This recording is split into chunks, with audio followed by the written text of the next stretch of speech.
Olá, tia, sejam muito bem-vindos a mais uma mentoria com alunos do nosso método PhD nos Estados Unidos. Esse aqui é o nosso quadro que a gente vem tirar dúvidas aprofundadas dos nossos alunos e a gente traz esse gostinho aqui para vocês verem como que é, quais são as principais dúvidas dos nossos alunos. E hoje eu tô aqui com a Camila. Tudo bem, Camila? Tudo jóia, e você? Tudo ótimo, muito bom falar com você. A gente adora ter os nossos alunos aqui. Mas, peraí, Camila, antes de começar, eu preciso te perguntar se você está elegível para participar desse quadro aqui comigo. Camila, você confirma para mim que você é aluna do método PhD nos Estados Unidos? Confirmo. Turma de maio. Então está aqui, está elegível, Camila. Eu adoro falar com vocês aqui, adoro conhecer os casos de vocês. E eu lembro da Camila, porque ela fala muito com a gente lá no direct. E por mais que a gente tenha, assim, milhões de pessoas que falam com a gente por direct, eu lembro de algumas pessoas em específico. E eu lembro da Camila, quando eu vejo a fotinha dela lá, eu vejo, é a Camila. E aí eu falei, e na hora que a Vitória me mandou aqui, assim, com a Camila hoje, eu falei, é a Camila, ela tá sempre falando com a gente lá no direct. Então, eu lembro de você, Camila. Legal. Camila, vamos lá. Como é que funciona aqui? Eu gosto de fazer uma anamnese, né? Como se fosse um médico. Você vai no médico, ele vai te perguntando, fazendo perguntas, assim, ele pode te dar o melhor diagnóstico possível. Camila, então eu te pergunto, né? Você tem as suas perguntas que você mandou pra gente, mas eu quero ir te perguntando primeiro para mim ir me inteirando mais de quem que é a Camila. Camila, qual que é a sua formação? Eu sou formada em Direito. Você é formada em Direito. Você já sabe se você quer PhD ou se você quer mestrado? Já, eu quero PhD em Ciências Políticas, né? Political Science. Camila, você se formou em Direito quando? Ixi, 2010. Pense. 2010. Eu me formei em 2012, então estamos juntos, hein? Mas você já fez PhD. Mas eu já fiz PhD, glória a Deus. PhD já tá feito, meu Deus. Camila, você se formou em 2010 e me conta o que você fez depois de formada. Eu só trabalhei porque eu passei no concurso público ainda na faculdade. Eu estava no 4º semestre da faculdade. E aí eu passei no concurso para o Ministério Público da União. E fiquei atuando na área administrativa, né? Porque eu não era formada ainda. Aí depois que eu me formei, eu imediatamente me formei e fui para a atividade fim. Fui para a assessoria de juízes. Eu fui requisitada pela Justiça Federal para atuar na assessoria de vários juízes. Eu comecei no tribunal, na segunda instância, auxiliando desembargadores. Depois eu fui para a primeira instância, que na verdade é a minha paixão, né? Adoro o que eu faço, adoro os juízes, meus chefes são maravilhosos, extremamente competentes, diligentes, gentis. É tão bom trabalhar com pessoas que inspiram a gente, né? Sim. E fazem a gente querer ser melhor, a gente querer crescer mais. Eu estava até lendo um livro hoje de manhã que fala sobre isso, né? Como nós somos carentes de pessoas que inspirem a gente a serem melhores no nosso dia a dia. Só me fala aqui uma coisa, Camila. Você trabalhou no Ministério Público, qual que foi o tempo lá de trabalho? Foi bem pouquinho, foram 3 anos. Eu trabalhei no Conselho Nacional do Ministério Público, porque ele ainda era ligado à PGR na época, agora ele é um órgão independente, né? E depois eu fui para a PGR, para a Procuradoria-Geral da República. Mas eu fiquei muito pouco tempo na PGR, eu fiquei meses. E aí já formei e saí distribuindo meu currículo, porque eu não queria ficar na área administrativa, eu queria trabalhar na atividade fim. E logo fui chamada. Mas esse que você fez foi concurso? Esse que você foi ser assessora de juízes? Foi requisitada porque eu sou concursada, né? Porque a vaga que eu ocupo, ela é restrita a servidor efetivo. Ela não é cargo em comissão de pessoas que são de fora do serviço público, né? Só quem é servidor público que pode ocupar.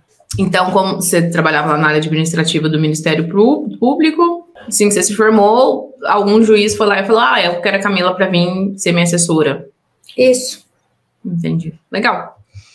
E desde então você trabalha com isso? desde 2010. 2009. Final de 2009, início de 2010, eu já estava no tribunal. Muita coisa, porque pelo que eu ouço falar, e aí você me fala, os assessores do juiz são eles que leem os processos, né, que dão para o juiz a indicação de qual o melhor direcionamento, é isso, né?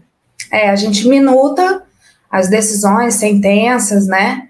Às vezes algum despacho. Os despachos mais simples normalmente ficam para os estagiários de direito, e a gente faz assim, as minutas, né? Todos eles leem, eles concordam ou não concordam, a palavra final é sempre do juiz. Mas eles não têm, assim, é humanamente impossível eles conduzirem todos os processos da vara. Então, para isso serve a assessoria. Aí eles dão uma revisada. Mas é a gente que minuta e faz pesquisa de jurisprudência, né? Faz pesquisa na doutrina e vê quais são os caminhos que estão mais atualizados. A gente está sempre acompanhando as decisões do Supremo, do Superior Tribunal de Justiça, do próprio tribunal. Então, essa atualização fica mais a cargo da assessoria, né? É muita responsabilidade, né? E eu não sei se você já me viu falando que nos Estados Unidos eles têm uma grande admiração e uma grande surpresa por pessoas como você, assim, que trabalham na lei aplicada, e querem ir em busca de um PhD. Para eles, para o comitê de admissão, isso a gente já ouviu de professores, para o comitê de admissão é uma grande surpresa boa para eles, né? Eles se sentem muito lisonjeados que um advogado que pratica a lei, porque você pratica a lei de uma forma extremamente aprofundada. Você está ali assessorando um juiz que toma as decisões, fazendo tudo isso que você falou de forma detalhada. Eles ficam muito lisonjeados de terem esses advogados que atuam no direito, que trabalham na lei, ali querendo aplicar para um departamento deles, e a gente já recebeu esses feedbacks de professores, eles ficam realmente muito felizes. Eles ficam muito, muito lisonjeados, muito felizes com você, porque você sabe que nos Estados Unidos, né, para você exercer a lei, tem todo um processo, e ninguém que faz uma graduação, depois faz um Juris Doctor, depois passa na bar lá dos Estados Unidos, que é super difícil. Ninguém que faz isso não vai deixar de praticar a lei para ir fazer um PhD, por exemplo. Ninguém. A carreira deles é essa. Eles fizeram uma graduação, eles fazem o Juris Doctor deles e vão fazer a bar, o exame da bar, que é o exame como se fosse o exame da OAB, e vão seguir a vida. Eles não querem nem saber de PhD. Meu Deus, você dificilmente vai ver uma pessoa que fez um Juris Doctor fazendo um PhD, que é inclusive o caso dessa professora, fez um Juris Doctor e depois foi e fez um PhD. Então, assim, é super legal para você. E qual que é existe uma área específica que você atua desde 2010? Sim, é a área civil. Então, tudo que é direito civil é da área federal, né? Porque o tribunal é federal.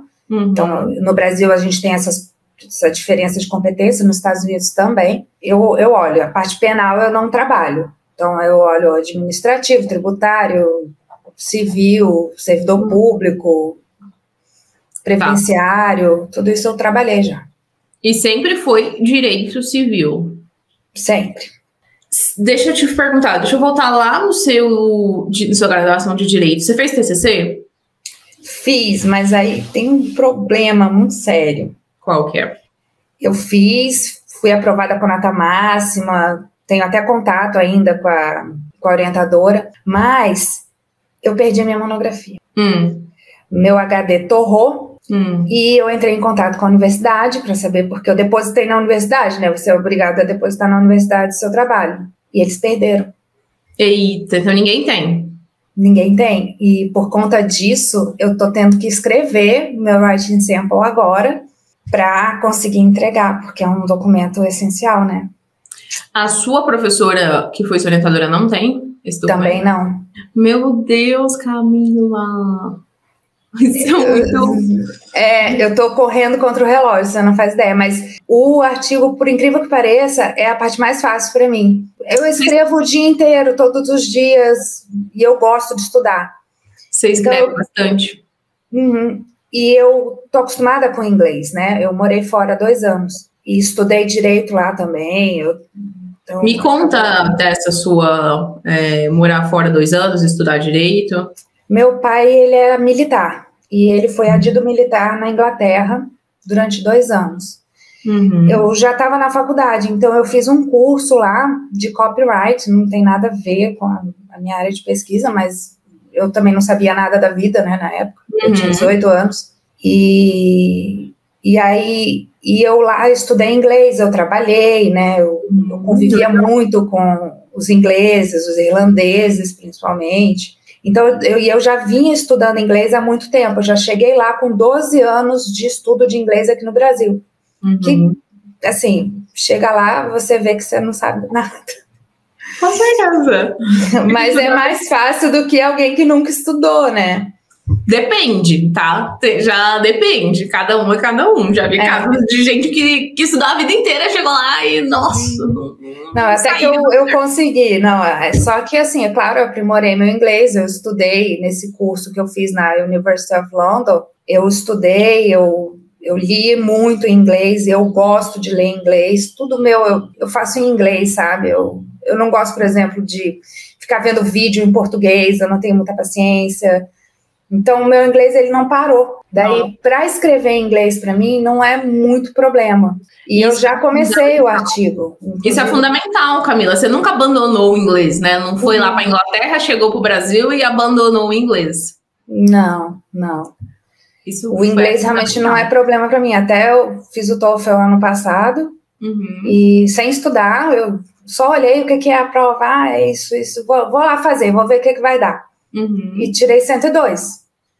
Nossa, uma nota maravilhosa. Para quem não estudou, né? Para quem não se dedicou, olha, para você ver, uma nota excelente. Mas você pelo menos foi lá e viu como é que era a prova, né? Sim. Viu como é que funcionava. A parte do speaking é bem difícil, viu? Porque a gente fica nervoso, é muito rápido. É muito pouco tempo para raciocinar e falar tudo que tem que falar. E eu sei que no meio da prova eu parei, respirei e falei assim, ai meu Deus, no meio da prova. E você fez de aplicação ou você fez em casa? Não, eu fiz lá na Casa Thomas Jefferson, lá em Brasília. Eu fiz lá também, você sabia? Foi? Eu fiz lá na Casa Thomas Jefferson, em Brasília. E, não, na verdade eu fiz o GRE lá, na Casa Thomas Jefferson, porque eu tive que fazer GRE. Mas é muito ruim, porque no TOEFL a gente não sabe, ninguém tinha me falado, que na hora do speaking, é todo mundo fazendo o speaking junto. E aí todo mundo foi conversando ao mesmo tempo, eu falei, o quê? O cara não vai... Eu já não falo bem, esse cara que vai escutar meu áudio não vai entender nada que eu tô falando. Mas eu já tinha feito o IELTS quando eu fui pra Inglaterra, né? Ai, que bom. Só que lá, e eu fiz o CPI lá na Inglaterra, o Proficiency. Eu também sou aprovada no Proficiency lá na Inglaterra. Só que o Proficiency, a parte do speaking, é uma entrevista com uma pessoa. Não é o computador, né, que pergunta. E qual que você acha melhor ou pior? Eu prefiro o tete a tete, assim, eu acho. A pessoa? Você prefere com a pessoa? Eu prefiro, eu me sinto mais confortável. Assim, nossa, legal. Camila, e você tem familiaridade, né? Você lê coisas em inglês da sua área? Sim. Inclusive, eu li agora, recentemente, o voto, né, do relator da Corte Suprema Americana sobre a questão do aborto, que saiu bem recente, acho que foi semana passada. E são 213 páginas. E você leu? Eu li, porque eu preciso disso para o meu artigo. Legal. Entendeu? Eu preciso saber o posicionamento atual da Suprema Corte Americana para o meu artigo, que é nessa linha de aborto, né?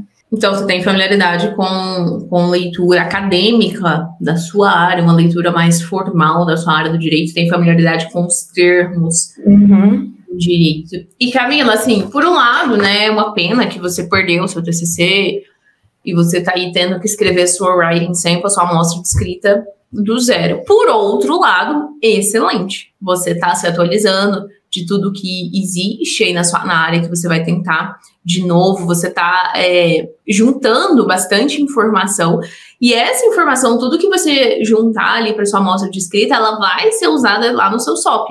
Você é a pessoa que vem toda dessa prática jurídica da pesquisa aplicada, né? Você faz toda uma pesquisa aplicada para escrever as coisas que você escreve para o juiz, as minutas, as outras coisas que você tem que escrever para o juiz. Você faz toda uma pesquisa aplicada, você tem que estar sempre atualizada do que está acontecendo. E você entrega aquilo, né, em forma de uma coisa prática para um juiz. Ao mesmo tempo, olha só, não é todo mundo que tem isso. Ao mesmo tempo, você tem essa pegada que você consegue ler os textos acadêmicos da sua área e você consegue entender. E você consegue articular essas duas áreas. Articulação é o que vai ser o seu diferencial. Articulação é o diferencial da Camila. Ela consegue articular a prática com a teoria da academia. Ela consegue articular a prática com a teoria ali do autor super base na minha área. Então, isso vai ser o seu diferencial para o seu SOP. Você que tem o background da pesquisa, você tem o potencial da pesquisa dentro de você, você tem que dar um jeito de mostrar isso ali no seu SOP. Esse vai ser o seu grande desafio. E eu já vi que você é uma pessoa que tem capacidade para debater num nível de pesquisa aqui, muito alto. Existem pessoas que não têm, elas estão no nível que elas conseguem debater aqui e tudo bem, aos poucos elas vão subindo o nível o qual ela consegue debater academicamente, em termos de pesquisa. Você já está no nível que você consegue discutir aqui, que você consegue ler um negócio e articular as ideias daquele negócio. E você precisa traduzir isso para o seu SOP. É uma coisa muito interessante que o Antônio é o nosso mentorado, que ele é formado em Direito, e depois ele fez Psicologia. Eu assisti Você assistiu? Essa live dele. Uhum. Ele, bem interessante, ele foi para Dartmouth, né? Ele foi para esse daí que é difícil falar o nome. E aí ele, né, formado em Direito, foi para Psicologia, e ali durante os e-mails que ele trocou com os professores, tem um professor que fala assim: Antônio, eu gostei muito de você. Você realmente, né, conhece ali das minúcias da pesquisa científica. Gostaria muito que você aplicasse, porém gostaria que você fizesse o GRE. Mesmo que no meu departamento eles não pedem GRE, existe cada vez mais um movimento de não pedir GRE. Eu gostaria que você fizesse, porque por mais que você tenha um GPA bom, por mais que você, sei lá, ele não tinha artigo publicado, não tinha nada, por mais que você tenha um GPA bom, por mais que você me mostre que sua familiaridade com pesquisa, o GRE ele é uma prova a mais do seu potencial. O GRE é um ponto a mais que mostra que você realmente tem potencial para ser um estudante de PhD. O Antônio respondeu o seguinte: professor, o Antônio ficou abalado, né? Porque o Antônio não queria fazer o GRE, não estava nos planos dele fazer o GRE. Ele queria muito aplicar para aquela universidade, queria muito aplicar para aquele professor. E o Antônio falou assim: professor, eu já fiz o TOEFL, né? Já é caro no Brasil. Meu planejamento de tempo e financeiro já está apertado. E eu não tenho intenção de fazer o GRE. Daí ele fez 2 perguntas para o professor que foram fenomenais. Ele perguntou assim: primeiro, professor, se eu não fizer o GRE, eu tenho 0 chances de ser aceito nesse programa? Segundo, existem outras maneiras que eu posso mostrar o meu potencial como futuro estudante de PhD? Então essas 2 perguntas foram fenomenais. E que o professor respondeu: Antônio, não, se você não fizer o GRE, claro que as suas chances não serão reduzidas a 0.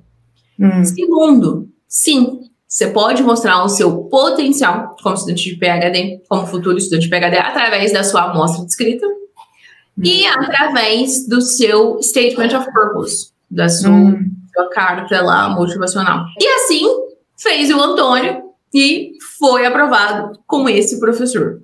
Esse professor chamou o Antônio e o Antônio acho que nem foi para essa outra Ivy League aí. Pois enfim, Antônio tem aquele todo potencial. Quando você vê o podcast do Antônio, você vê que o Antônio também é uma pessoa que discute aqui nesse nível aqui, nível mais superior de discussão.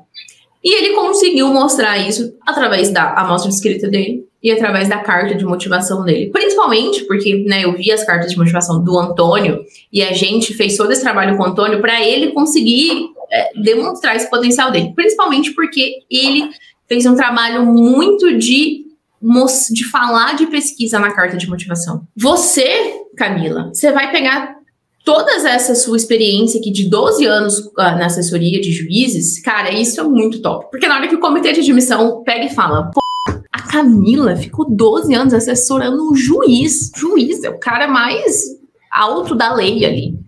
Quer dizer, que se o juiz confia na Camila, confiou na Camila por 12 anos, quer dizer que tem alguma coisa aí nessa menina que a gente pode confiar nela também. É um sinal, né, já que você é uma pessoa estável, confiança. Não é a pessoa que vai entrar e largar o negócio no meio do caminho. Dito isso, você precisa pegar pouco dessa experiência sua profissional e articular tanto com a pesquisa acadêmica, teórica mesmo, aquela que é mais teórica, você precisa fazer essa articulação, e você precisa pegar potenciais professores que você vai querer em cada departamento, e aí por isso que o seu SOP vai requerer um pouquinho mais de trabalho, e aí você vai precisar desenvolver aprofundadamente, e eu tenho certeza que você consegue isso, Camila, pelo tudo que você me contou aqui, desenvolver de forma mais aprofundada, e muito mais aprofundada, o seu futuro, a sua futura pesquisa com aquele professor. Significa que você vai fazer aquilo? Claro que não. Pode ser que não. Provavelmente não. Na hora que a gente tá no PhD, a gente tá fazendo as coisas e mudando, quanto mais antes de entrar no PhD. Não significa que você vai fazer aquilo, mas significa que você, Camila, tem pensamento crítico e tem potencial para pensar numa pesquisa que se integra à pesquisa que o professor fulano de tal faz. Isso demonstra tudo isso. Camila, eu queria que você pensasse, anotasse isso que eu tô falando, porque isso é fundamental. Eu tô anotando aqui. Porque, Camila, pensa bem. Pensa na vantagem que você tem em relação a uma pessoa que acabou de se formar ali na graduação nos Estados Unidos mesmo, né? Pensa uma pessoa que fez uma graduação nos Estados Unidos de Political Science. Porque tem bacharel em Political Science nos Estados Unidos. Pensa essa pessoa. Ela fez a graduação dela em Political Science, né? Não, mas ela fez. Vamos supor que ela tenha feito experiência de pesquisa. Ela ficou os 4 anos do bacharel dela em Political Science, trabalhando lá com experiência em pesquisa. Ainda assim, você consegue se destacar de qualquer pessoa. Porque não é qualquer pessoa que tem 12 anos trabalhando com juiz. Não é qualquer pessoa que tem 12 anos fazendo pesquisa prática. E aí o seu desafio vai ser pegar esses 12 anos profissionais trabalhando com juiz e articular, né? Apresentar isso como a pesquisa prática. E apresentar com detalhes. E assim, a sua área é uma área voltada mais para humanidades, né? Sua área é uma área que requereria um pouco mais de pensamento filosófico, por exemplo. E aí tá mais uma vantagem sua, porque aqui nas faculdades de Direito do Brasil, você fez filosofia. Você tem uma base filosófica. Né? Você consegue citar ali, sei lá, um Kant, um Hegel, um cara ali da base do direito. Do working. Amo. Você consegue. Nem o cara que fez direito nos Estados Unidos não consegue, porque os anos de direito lá nos Estados Unidos são todos focados em aprender lá os livros do direito deles. Então, você vai ter um trabalho bem minucioso para fazer. Daí que eu ia falar, né, que a sua parte de humanidades, ela requer não é igual uma engenharia, um negócio que você pode ser mais direto ao ponto, que você pode ficar falando, né, só das suas experiências com pesquisa, etc e tal. Requer uma parte um pensamento um pouco mais filosófico, mas você não precisa, e requer falar um pouco de você, claro, é um personal statement, ou então é um statement of purpose, é um negócio que requer que você conte um pouco da sua trajetória, e aí você vai contar a sua trajetória, mas como você tem muita bagagem, você não vai precisar colocar muito aspecto pessoal no seu statement of purpose. Você vai poder contar a sua trajetória, por exemplo. Por que você escolheu fazer direito? Interessante. Por que você fez esse concurso? E aí você ficou 3 anos nesse concurso na área de administração. O que você aprendeu? E depois, né, como que funciona essa questão de ser assessor de juiz? Isso é diferente para os Estados Unidos. Isso, um juiz foi lá, viu o seu trabalho, já que você já era uma servidora pública, ele foi lá, viu o seu trabalho e solicitou você para trabalhar com ele. Acredito que gostou de você, porque já tem 12 anos que você faz assessoria com um juiz ou juízes. O que vai ser de pessoal no seu statement of purpose é isso. Você vê que não é tão pessoal. Você vê que você não tá, né, falando, abrindo a sua vida. Você tá falando mais da sua trajetória. Eu escolhi direito por causa de XYZ. Durante o direito, eu descobri que eu gostava de Y. No, sei lá, no seu terceiro ano. Quando que você fez esse concurso no Ministério Público? No 4º semestre, no 2º ano. Você já começou a atuar dentro de um ambiente jurídico ali, né? Sim. Dentro de um ambiente jurídico, mesmo que fosse no administrativo. Uhum. Então, você já começou a atuar dentro do ambiente jurídico no 4º período. Uhum. No 4º período de direito, né? Por quê? Por que você quis fazer esse concurso? Como que foi esse concurso? Quantos candidatos por vaga? Né? Como é que eu falaria isso? Porque eles não têm essa ideia de concurso público lá, né? Eu falaria uma prova? A gente fala que é um processo de seleção. Uhum. Processo de seleção. Eles entendem isso, né? A gente fala que é uma selection that includes our written exam, que inclui um exame escrito. E aí eu não sei qual outro exame que inclui no seu. Não, o meu foi só isso mesmo. And it's highly competitive. Uhum. Mas o quanto é altamente competitivo. Tá, mas eu preciso falar para eles o quanto é altamente competitivo, porque eles não têm noção do quão é competitivo no Brasil. Eles não sabem. Então aí você precisa dar números para ele e você tem que voltar e buscar esses números. Às vezes é difícil, às vezes a pessoa não encontra. Mas se encontrar, eleva o nível do seu SOP. Então assim, por exemplo, a gente já teve mentorados aprovados no concurso da Petrobras. Aí a pessoa vem e fala, bom, é um concurso, é um processo de seleção altamente competitivo. Aí o professor lá do comitê de admissão fala, tá, é ela que tá falando, que é altamente competitivo. Mas aí a pessoa vem e fala, tiveram um total de 5.000 candidatos para 2 vagas e eu passei em primeiro lugar. Aí muda o nível da competitividade, entendeu? Quando você coloca o número de candidatos e a sua colocação. Aí muda totalmente o jogo. Você falar que é alta... Minha colocação não foi tão alta, não. Mas era quase 2.000 candidatos por vaga. 2.000 candidatos por vaga? Uhum. E no geral, quantos mil candidatos? Eram uns 300 mil. Eu lembro que foi um dos maiores concursos do MPU. Mas isso aí eu tenho que ver, porque foi 2004, né? Isso. Então, daí você tem que... Como você tem que ver os números, tem que ver a matemática, você tem que ver o que fica melhor dentro do seu SOP. Se é você falar que eu acho que desse jeito que é o jeito que vai ficar melhor para você falar, que eram 2.000 candidatos concorrendo a uma vaga. Uhum. E eu passei. Aí o cara fala, realmente é competitivo esse negócio. Uhum. Realmente, ela não tá só falando que é highly competitive, porque ela quer, né, fazer bonita aqui no Statement of Purpose dela. Não, é realmente competitivo. É isso que você tem que fazer. E aí você tem que buscar esse dado. E olha, Camila, busca, porque faz muita diferença colocar números. E eu cito a fonte no SOP? Eu coloco assim... Pode citar. Candidatos por vaga e entre parênteses o website, se ele quiser... Você pode colocar pode colocar no rodapé, para não ocupar muito espaço. Coloca no rodapé. Certo. Que aí não ocupa muito espaço. Camila, outra coisa que eu tava olhando aqui na sua ficha, que eu acho que ia te ajudar muito, porque os números realmente é um trabalho um pouco minucioso para você buscar números, né? Às vezes eu falo para as pessoas, busque esses números, e a pessoa, né, será que precisa? Claro que não precisa. Mas você quer fazer o ótimo, você quer fazer o ouro, você quer fazer o que realmente, né, vai trazer um destaque? Coloque números. Por exemplo, você tem 12 anos de atuação profissional assessorando juízes. Quantos processos você já trabalhou com? Aí você vai falar, nossa, impossível, Monique, eu faço aí uma média de, sei lá, 60 processos por mês. Bom, então multiplica 60. Bota 150 aí, Monique. Nossa, meu Deus. Senhor, eu tô aqui 60 achando... Nossa, 2 por dia é bastante, né? Não, então 150, né? Bota uma média de 150 processos. Aí você tem que falar, descrever o que você faz com os processos. Né? 150 processos por mês, vezes 12 anos. Né? Quantos processos são isso? Olha, olha o número. Varia de juiz para juiz, né? Então, agora eu tô fazendo 150, mas com outro eu fazia menos, com outro eu fazia um pouco mais, dependendo do tipo. Então, isso aí é meio complicado. E aí eu tava pensando, eu posso falar a média do ano passado, por exemplo? Pode! Nossa, melhor. Porque isso aí eu tenho, esse dado eu tenho mesmo, porque eu tenho os relatórios do ano passado, que eu faço relatório mensal.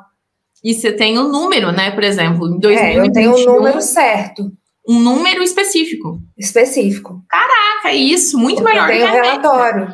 É melhor do que a média. Porque a média, você ia falar, bom, em 12 anos, é uma média de, sei lá, 1.000 processos por ano. Não. Em 2021, tipo assim, você vai falar assim, óbvio que você vai vir, né, todo com storytelling. Você vai falar assim, o volume de processos que a gente processa no Brasil é muito alto, a gente é defasado de profissionais, de staff. E né, por exemplo, o volume é muito alto do Brasil, né? Por exemplo, em 2021, eu, como assessora do juiz, aí você pode ou não citar o nome do juiz, avaliei 200 processos. E aí, né, qual que é... Tudo que você vai falar no seu SOP tem que ter você tem que ter em mente um objetivo para falar aquilo.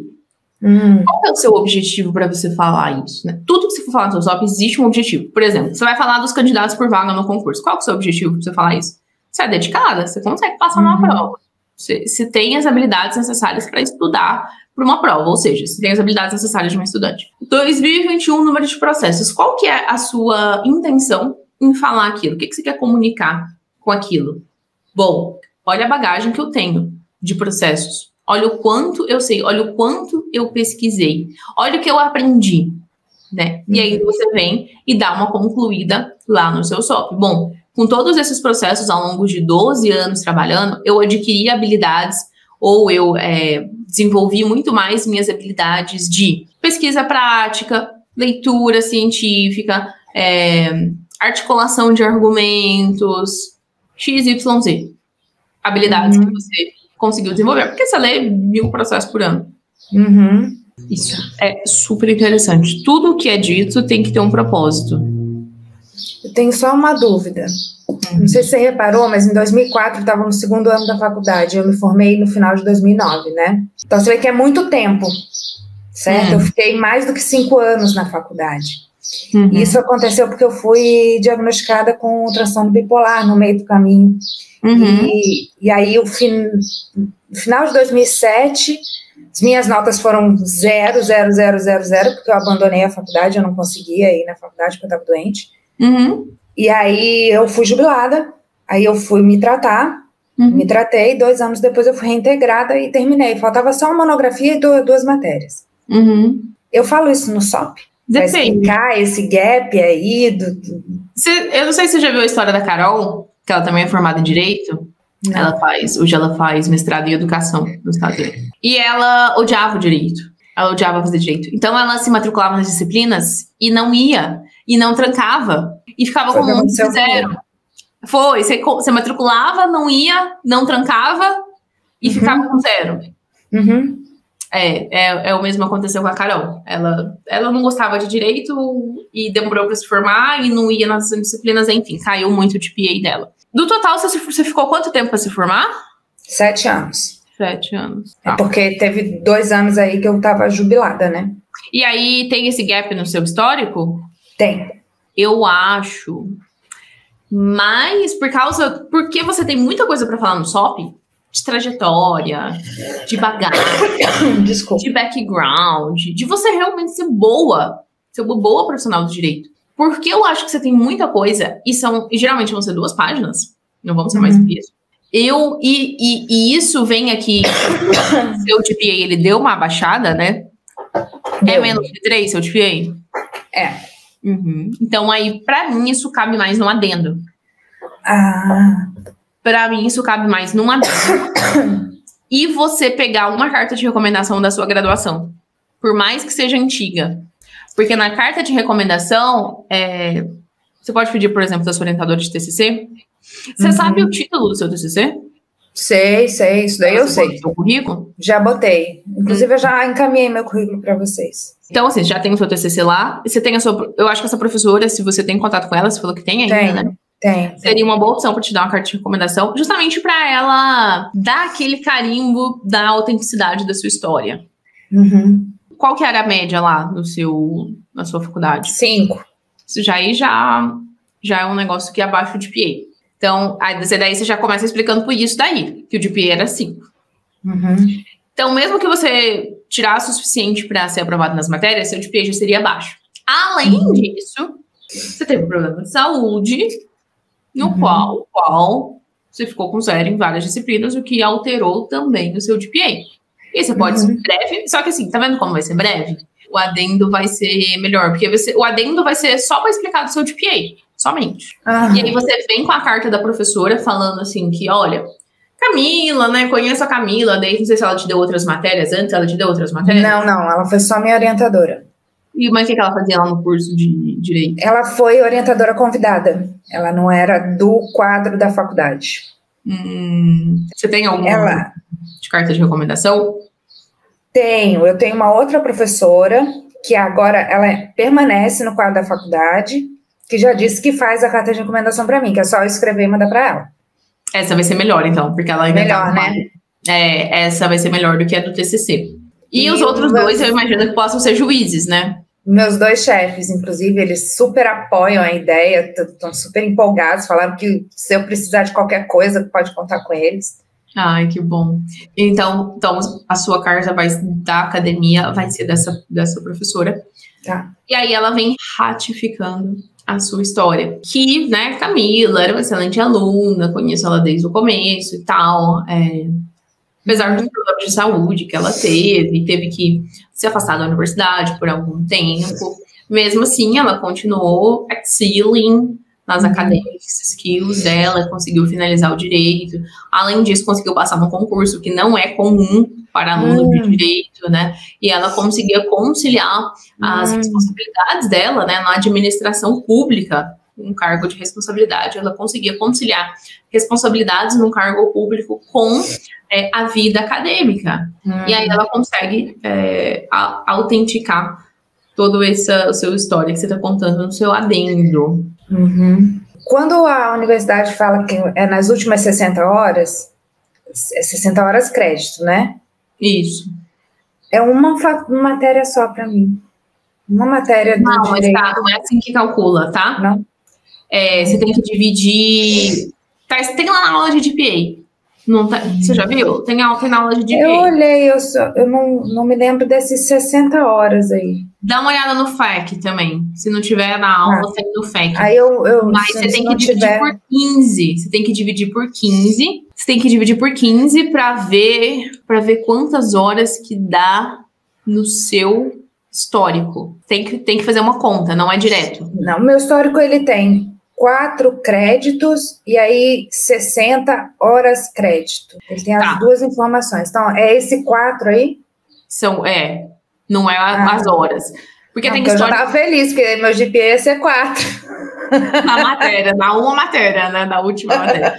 Mas geralmente dá bem mais matérias. Da matéria de 2 semestres aí, retroativo. Então, mas assim, aí tá bom pra mim, porque são meus 2 últimos semestres, que aí eu já tava bem e aí eu só tirei nota boa. Aí você ficou bem. Aí assim, tá tranquilo. Se o seu histórico tem lá o crédito de cada disciplina, não tem? 4 créditos, 3 créditos, 2 créditos. Você usa aquilo. Mas dá uma olhadinha lá no FAQ. Porque quando o histórico só tem horas, aí tem que fazer uma continha.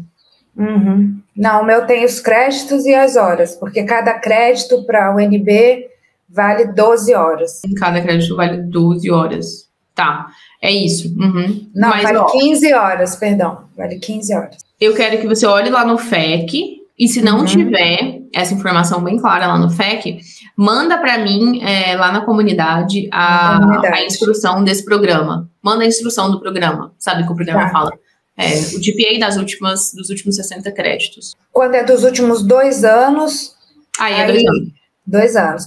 E eu conto as matérias que eu tive, o conceito, porque o UNB é conceito, sem rendimento. Não tem nota? É sem rendimento. Não é 0? Eu acho que é 0 o sem rendimento. Ele equivale a 0. E a UNB não faz histórico limpo? Eles mandaram um documento. Eu pedi, né? Eles mandaram um documento para mim, que é uma lista das matérias que eu fui aprovada, né? Só que não está escrito assim, histórico escolar, está escrito descritivo de não sei o que. Então não é histórico limpo. Tem universidade que faz o histórico igual ao histórico normal, só que não histórico faz. limpo. A gente vai ter que olhar, dá uma mandada pra gente do print lá na plataforma, porque assim, se tiver escrito sem rendimento, não tiver um número 0 lá, aí não vai no cálculo, porque o que não tem nota não vai no cálculo. Não tem nota. É tipo gente que tem TCC e o TCC é escrito aprovado. Esse TCC, a pessoa não vai contar como 100. A pessoa às vezes quer falar assim, não, meninas, mas eu fui aprovada, eu posso contar como 100? Não, isso não é uma nota. O meu TCC foi nota máxima mesmo, teve nota. Teve um número 10 lá. Isso. É porque a UNB é conceito, é SS, MS, uns negócios meio doidos. Mas tem a equivalência desses conceitos? Tem, lá embaixo eles falam, SS é de 9 a 10, MS é de 7 a 8,9, e aí o SR sem rendimento 0. Então o 0 vai no Me lasquei, né? O 0 vai no seu GPA, sim. Tá, e se tiver... Eu tô lascada, porque os últimos 2 anos... da Carol aí, isso daí não é uma coisa que vai te definir, não é uma coisa que vai definir a sua aplicação. A gente tem vários... Tem lá aquela aula de como compensar um GPA ruim. Não, eu já tô estudando pro GRE. Então assim, tem várias coisas que você pode fazer para compensar esse GPA. E eu te falei da Carol também, formada em Direito, também, né? Nossa, vários zeros. Porque ela falou assim que desde o começo ela não gostava de Direito. Então, desde o começo ela se matriculava nas disciplinas, ela fez também no federal e não ia. Aí se matriculava e não ia, se matriculava e não ia. Acontece. Então, assim, eu fico muito feliz que você não está desesperada, Camila. Eu gosto dessa sua calma, porque eu também sou assim. Tem que achar a solução, né? Nós temos um problema aqui. O que eu vou fazer? Bom, posso fazer X, posso fazer Y, posso fazer Z, posso cuidar dos outros aspectos da minha aplicação que estão sob o meu controle. Isso daqui não está mais sob o meu controle. Não tem mais o que eu fazer. Essa é a postura de uma pessoa que vai ter futuro no PhD, porque o PhD é isso. Você vai estourar uma bomba na sua mão ali, e aí? Você vai se desesperar? Você vai arrancar seus cabelos na frente do seu professor? Não, você vai entregar soluções para ele. Eu tenho certeza que você também é um ótimo profissional lá para os seus juízes. Eles, acontece uma coisa, uma bomba, você fica desesperada. Não, você vai, vamos resolver. Isso é uma habilidade muito, muito, muito importante, resolver o problema e não se desesperar. Então, assim, suas cartas de recomendação estão ok. Essa professora ali do seu curso, que é uma professora da UNB, super top, né? Já tem uma autoridade.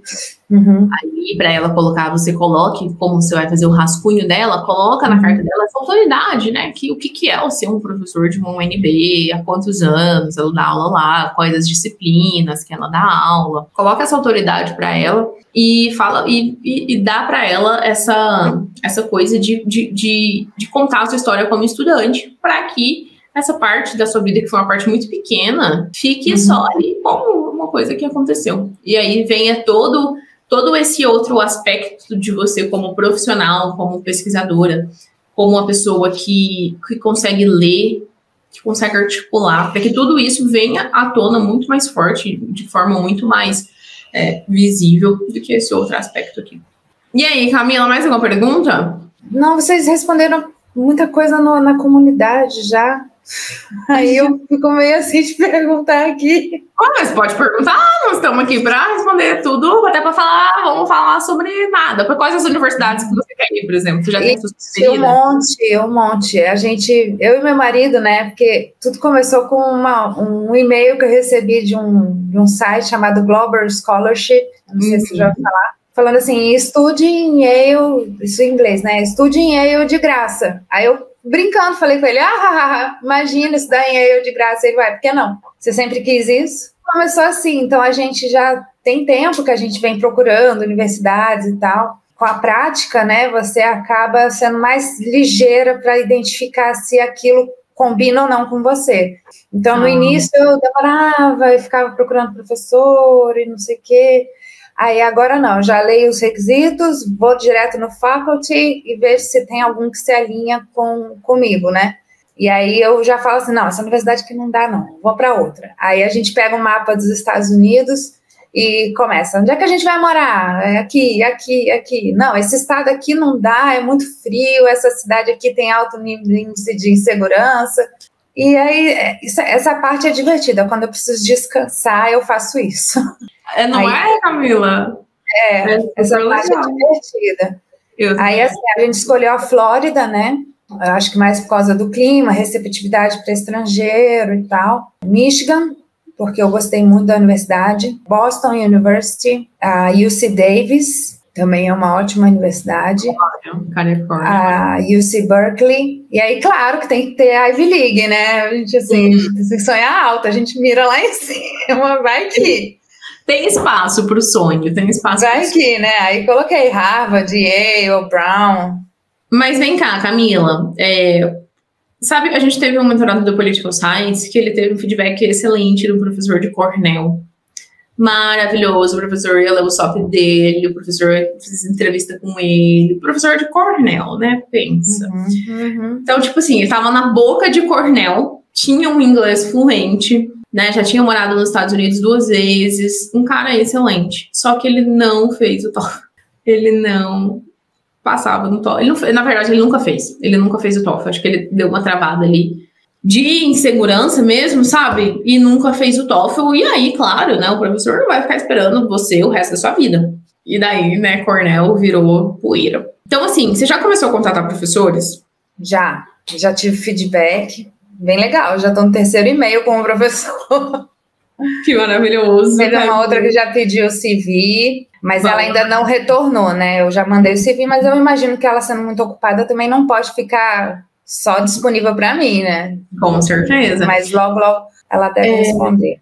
E esses aí, cadê? Você mandou e-mail para os professores de Harvard, de Cornell, de Yale? Ainda não, porque assim, eu lembro que vocês falaram assim, deixa as mais difíceis para o final, que vocês vão pegando experiência. Então, os erros que você cometeu lá no início, você já corrige para as próximas. Aí eu meio que ainda não... Inclusive, eu mandei uma pergunta na comunidade e eu tô me enrolando para juntar o e-mail, o rascunho do e-mail, né, para vocês darem uma olhada. É um professor de Yale, e ele, assim, meu interesse de pesquisa se alinha muito com o dele, só que é baseado, depois do que você falou hoje, eu já não fico nem assustada com isso, é baseado inteiramente na minha experiência de trabalho, porque ele é de ciências políticas, mas ele fala sobre essa mudança de ideia dos tribunais, né? O tribunal às vezes se posiciona assim, às vezes se posiciona assado, e quando é que a Suprema Corte vai unificar esse entendimento? Quais são os requisitos para ir para a Suprema Corte? Como é que ele escolhe e tal? Isso para mim é incrível, é lindo, maravilhoso, sabe? Eu adoro esse assunto. Só que eu tô assim, bem receosa de mandar, porque a minha pesquisa na faculdade foi sobre cotas raciais para ingresso no ensino superior. Aí agora eu estou interessada nisso, sabe? Como é que eu vou explicar para ele só com o meu trabalho? Será que funciona? Só com o seu trabalho. Você já viu uma aula que tem ali dos e-mails, né? Que para você fazer um link das suas experiências com o professor que está contatando. Isso é obrigatório? Não. Você ajuda? Ajuda. Então esquece ali o que você fez na faculdade. Não interessa o que você fez na faculdade. Interessa que o seu background profissional casa com o que o professor faz. Exatamente, e casa muito, e ele é, assim, incrível, os artigos dele são, assim, de você ficar na hora livre lendo porque é legal, sabe? Então você tem todo o potencial para você articular uma conversa com ele que vai chamar a atenção dele, né? Professor, né, aquele lá, nosso começo lá de sempre, estou interessado na sua pesquisa. E a sua pesquisa me chama muita atenção, porque fazem 12 anos que eu trabalho, e aí você fala do seu trabalho, né? E como que o que você vê no seu trabalho nesses 12 anos te incomoda, né? Te gera um desconforto, né? Já faz 12 anos que eu trabalho, e no Brasil é assim, existe essa discrepância ali entre as instâncias, e eu vejo que você estuda isso, né? E eu vivo isso na minha prática diária. Ixi, isso aí ficou legal, isso aí. Ficou legal, deixa eu anotar aqui. E eu vejo na minha prática diária, né? Inclusive, li o seu artigo, XYZ, e aí você, Camila, tem vocabulário, você tem bagagem para comentar esse artigo dele de forma mais aprofundada, né? Inclusive, li o seu artigo que fala da unificação dos poderes, e para o Brasil isso seria uma solução, porém, no Brasil não vejo nenhum movimento em relação a isso. Nossa, inclusive a professora que me pediu o CV, né? A gente conversou sobre isso, porque ela analisa a Suprema Corte Americana, e ela falou assim, eu falei para ela, né, que a gente no Brasil hoje está vivendo uma crise institucional muito séria, e aí ela falou assim, realmente, eu estou acompanhando o Brasil, e a situação está muito séria aí. Se você quiser, podemos conversar mais sobre isso. Aí eu... Legal, Camila! Tá vendo? Legal, muito legal. Não, assim, você tá vendo? Assim, você vive isso na prática, assim, eu vivo isso na prática. Exatamente. Eu vivo isso no meu dia a dia. Eu vivo isso. Eu preciso conviver com isso no meu dia. É isso que eu faço. E você consegue, por exemplo, dar insights de uma pessoa de dentro do sistema que as outras pessoas de fora do sistema não têm. Pensa em coisas que você, que é de dentro do sistema, vê e enxerga que outras pessoas não enxergam. Público comum não enxerga. Até mesmo algum professor não consegue identificar. Isso daí é legal. Então, coloca aí na sua listinha para você pensar nisso. Tá bom. Então tá, Camila, o que eu fico lá, o que você fica devendo pra gente? Vamos ver essa questão ali do seu GPA, dessas 60 horas, desses 60 créditos. Vê lá no programa direitinho como é que é. Eu mando o print pra vocês na comunidade. Manda o print do programa pra gente ver direitinho como é que é. Tá, porque, nossa, se for 60 horas, o meu GPA é 4. Eu não acho que seja, Camila. Seria bom demais pra ser verdade, né? Não, eu acho que eles não facilitam tanto assim. Não, mas se for mais ou menos do último ano, já melhora.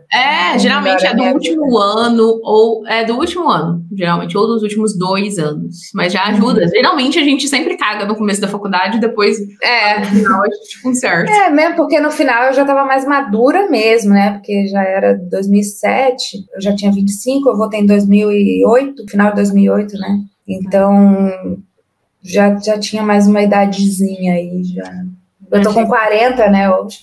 A gente vai amadurecendo, vai melhorando as escolhas da gente, né? As nossas decisões. Obrigada, viu, Monique? Muito obrigada. Você é uma gracinha. Você é muito legal. Até mais, Camila. Tchauzinho. Tchau.